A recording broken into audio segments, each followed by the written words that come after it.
if you are, I mean, everyone has their own different approach to criticism, whether you're, I mean, what do you think about that? Is basically what I'm asking. Like, it's our most valuable resource is to say, well, this critic had thought this about a show, and then this led to a quote, and then use that to sell the show to their audiences, to try and grow our audience. What's your question? Yeah. What is the role of the critic? Are you asking us if we're also responsible for being a show doctor Not as at all. well as PR? Do we object to pull quotes?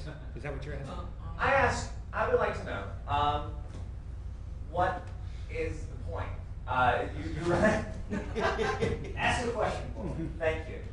May I answer the question?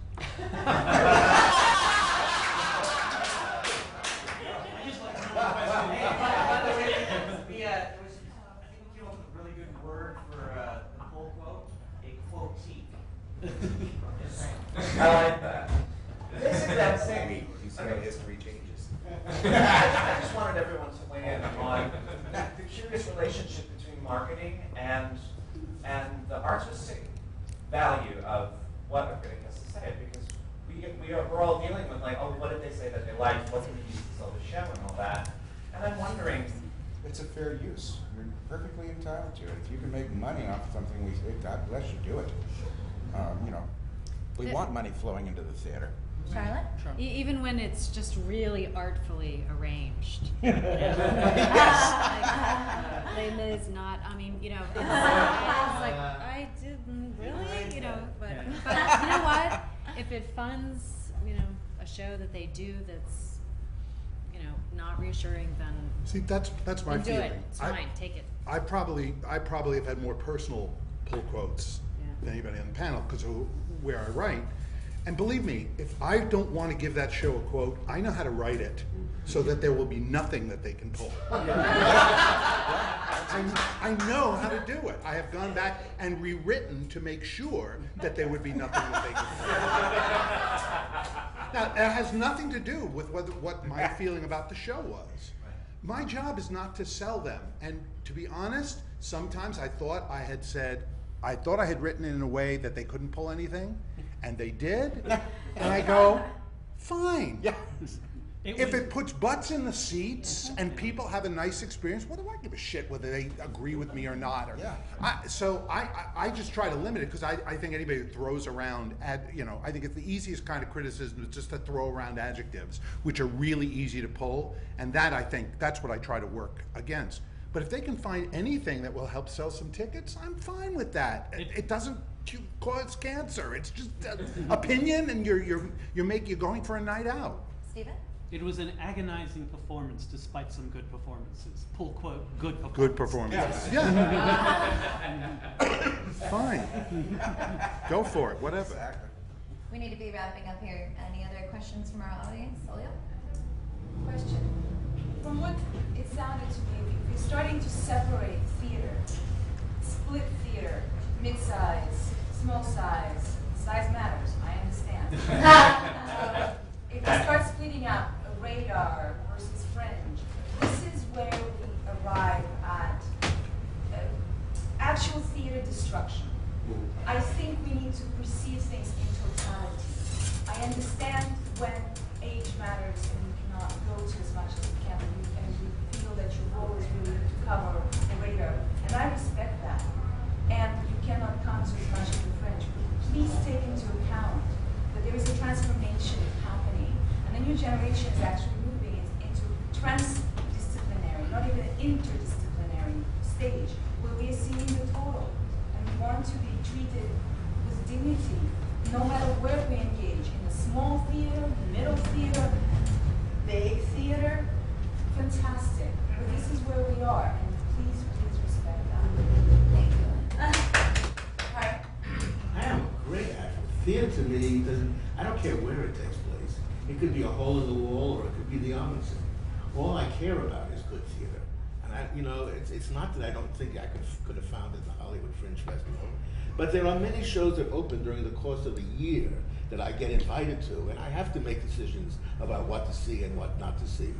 And I had to say there were so many things going on that most of the events in the Hollywood Fringe Festival did not engage me in the same way that they wouldn't have engaged me if they had opened in the course of the year and had been regular shows. And I can't, mostly the solo performances, I must say, that was my one thing. But it was also a matter of time. I'm glad you appreciate that being older helped. But, you know, and it was also true.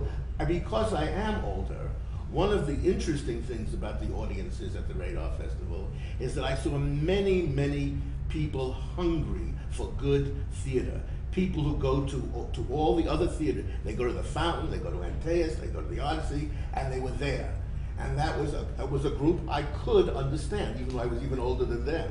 But when I came last night, I was surrounded by thousands of screaming people who seemed to have no judgment or taste, and I'd rather be among those other people. So that's the truth. Thank you. I'm being honest. Thank you, Harvey. I actually want to get Ince's question in real fast.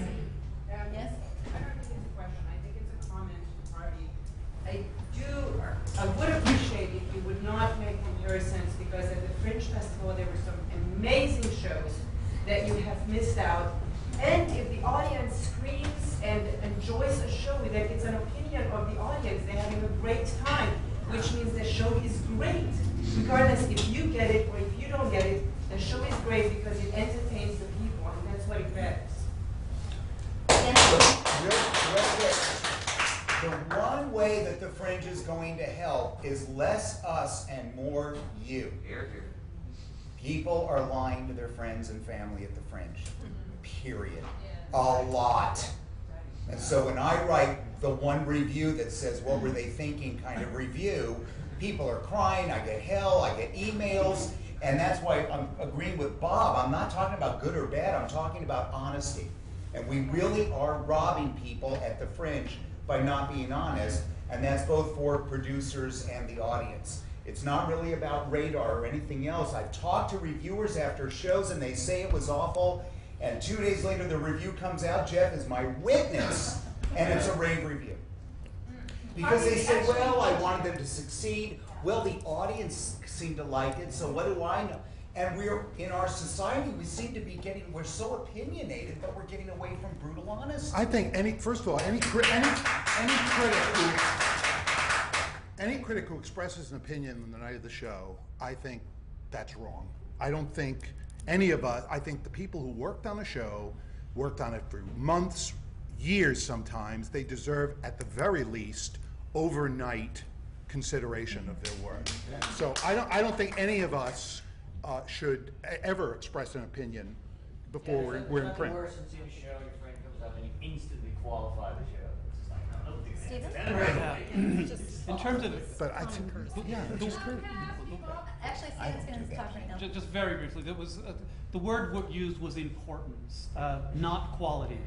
And in terms of the value of Radar LA, what it brought was a kind of theater that busted open the fourth wall around the rest of the world. This has been going on for decades. It seems to be fairly new here because most of our theater is very fourth wall based, most of it. And it sort of gave us a blast of that. I think that was its virtue and that was its novelty. The Fringe is an incubator, and that's its value, and I don't think that value can be dismissed. It's much more labor intensive, and the discovery of those great shows that did exist in the Fringe are much harder to find. But that has its value too. That's the investment side, and the two really do work together. I'm done. All right. Unfortunately, we have to move out of this space so the next Fringe show can go, but we encourage you to continue. We're being bumped by a show. Wow. Yeah. All right. Thank you so much. Thank you, everybody.